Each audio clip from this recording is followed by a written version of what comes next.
d'histoire, nous étions presque une génération spontanée. On nous disait que le nègre de grande taille n'était pas un indigène de l'Afrique. C'était les théories, justement, de Rivet qui étaient en vigueur. L'Afrique était peuplée à partir de l'Océanie. Donc le noir que vous êtes et moi, nous sommes des occupants. Nous sommes des étrangers qui sommes venus sur un sol qui nous est étranger.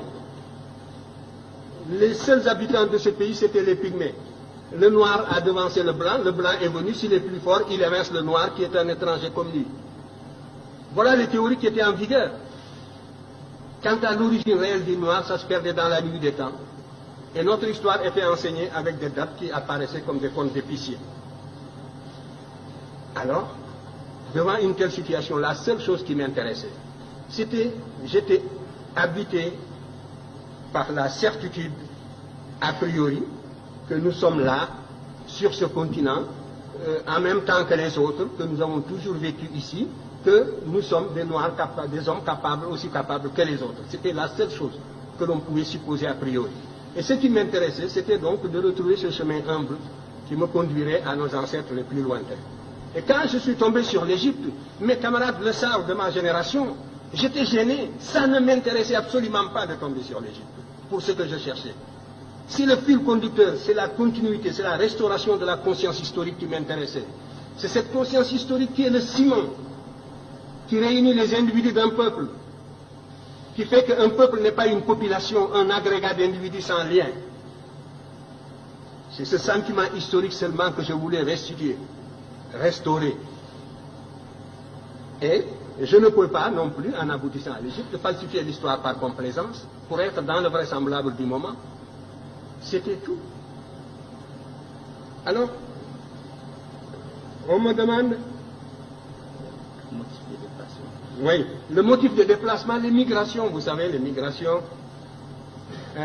il y a toujours une pression matérielle, soit des intempéries, phénomènes climatiques, sécheresse comme au Sahara, voilà, nous le savons. J'ai identifié plusieurs voies de migration. Le Sahara, à partir de moins 7000, j'ai établi des datations au C14, qui nous donnent un Sahara qui commence à se désertifier vers moins 7000, même, j'ai trouvé même des dates de moins 8000. Donc, à partir de là, le Sahara se désertifie. Les populations qui étaient plus au nord sont montées vers l'Afrique du Nord. Et les Noirs qui sont en Afrique du Nord, ce ne sont pas seulement des Noirs qui sont allés là-bas du fait de l'esclavage du Moyen-Âge. Ils font partie aussi d'une source très ancienne. Et les populations qui étaient plus au sud sont descendues. C'est les Proto-Wangara qui sont descendus vers le sud, d'autres sont allés vers l'est. Donc, il y a là une cause climatique de déplacement de peuples. Je vous ai dit que les déplacements se font à la petite semaine. Il y a 2400 ans, ce qu'on appelle la dernière période humide, où toute l'Afrique était couverte de prés herbeuses. Donc, on pouvait se déplacer depuis la vallée du Nil jusqu'à l'océan Atlantique en marchant derrière des troupeaux. Par conséquent, là aussi, il y a une voie de migration. Maintenant, il y a la corrélation également entre des événements intérieurs et des événements extérieurs. Il est certain que le sac de Thèbes par les Assyriens, la façon féroce dont les Assyriens ont détruit la ville de Thèbes en 663, a eu des répercussions comme l'occupation de Paris par les Allemands, mais ça n'a pas duré. Donc la métropole noire, une fois qui était vénérable, millénaire, la première fois qu'elle a été mise à sac, ça a eu des répercussions profondes sur les populations africaines qui vivaient presque attirées comme en formant une sorte de grappe autour de la vallée du Nil. Dans les publications prochaines, je montrerai que les Égyptiens étaient descendus jusqu'au Shabbat, c'est sûr, jusqu'aux Zaïre. Nous avons des preuves archéologiques de tout cela. Nous avons des preuves archéologiques qui sont venues ici, des preuves relevant de la linguistique d'autres pays, qui sont venus justement jusqu'à la boucle du Niger. Ça concerne la première question sur laquelle je dirai un mot. Tout cela, donc, des motifs climatiques, une pression extérieure, la victoire, la perte de la souveraineté nationale de l'Égypte a fait que les populations africaines se sont relâchées et se sont repliées sur elles-mêmes à l'intérieur pour former des royaumes à l'intérieur. Alors que jusque-là, l'Égypte était la grande métropole, un peu comme les Germains qui étaient de l'autre côté de la rive du Danube par rapport à la civilisation, au foyer romain. L'Égypte était le véritable foyer auquel le reste de l'Afrique noire était lié par 1000 liens d'esclaves. Et à partir du moment où l'Égypte a perdu la souveraineté nationale, ces populations, évidemment, se sont organisées sur d'autres bases. Alors tout cela, ce sont donc des motifs de déplacement. Pour l'histoire, la période la plus proche. Donc pour la plus ancienne, il devait en être ainsi. Les variations climatiques, on peut les cerner par la paléoclimatologie. Ça peut être aussi dû au fait que le manque de nourriture, la pression sélective, tout cela, ce sont autant de facteurs qui jouent pour expliquer le déplacement.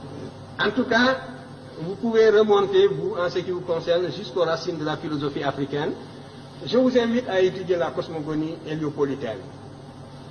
Je l'ai décrite d'ailleurs brièvement dans Civilisation ou Barbarie. Vous y trouverez les prémices.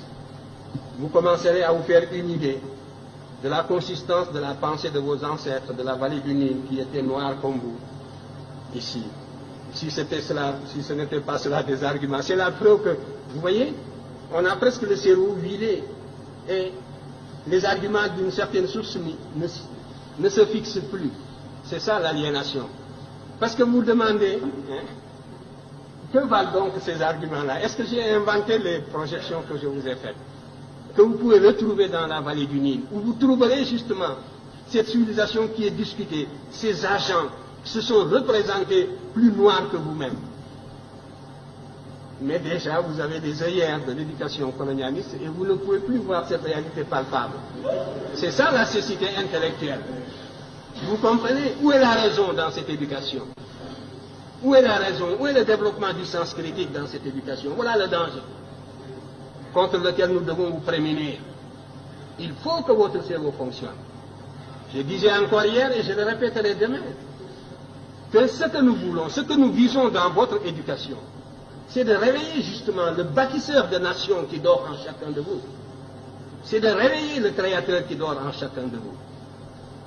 Et cela suppose donc une réforme qui mette l'accent sur la rationalité, sur les facultés créatrices de l'individu et sur l'indépendance intellectuelle de l'individu. Voilà le but que vise mon enseignement en tout cas. Et si je ne l'atteins pas, c'est bien. Les moyens de prouver, ce sont les moyens scientifiques. La critique scientifique, n'est-ce pas, c'est une méthode. Moi, j'ai utilisé tout l'arsenal des méthodes d'investigation et des méthodes de preuve. J'ai esquissé même des méthodes nouvelles pour l'histoire africaine. Que justement, les maîtres que vous citez, je parlais des maîtres occidentaux, n'est-ce pas, que vous citez, utilisent largement. Parce que le paradoxe, c'est que tout cela dont vous parlez, ils sont coincés aujourd'hui. Parce qu'il n'y a que cette voie pour renouveler la science historique, et c'est moi qui vous le dis. Et ils sont coincés dans leur propre développement idéologique, et ils ne savent plus comment se dégager de la position inconfortable où ils se trouvent intellectuellement. Ils sont confinés dans des positions idéologiques indéfendables. Et il vous suffirait de fournir un peu d'effort, d'acquérir la connaissance directe pour les dépasser. C'est moi qui vous le dis. Alors, ils voudraient bien sortir de cette position pour récupérer cette littérature.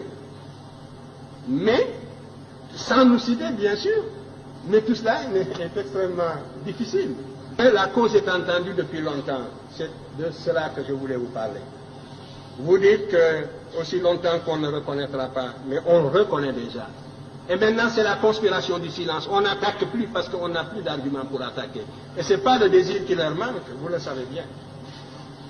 Ils nous auraient sciés, ils nous auraient foudroyés s'ils pouvaient déceler la moindre incohérence depuis le temps.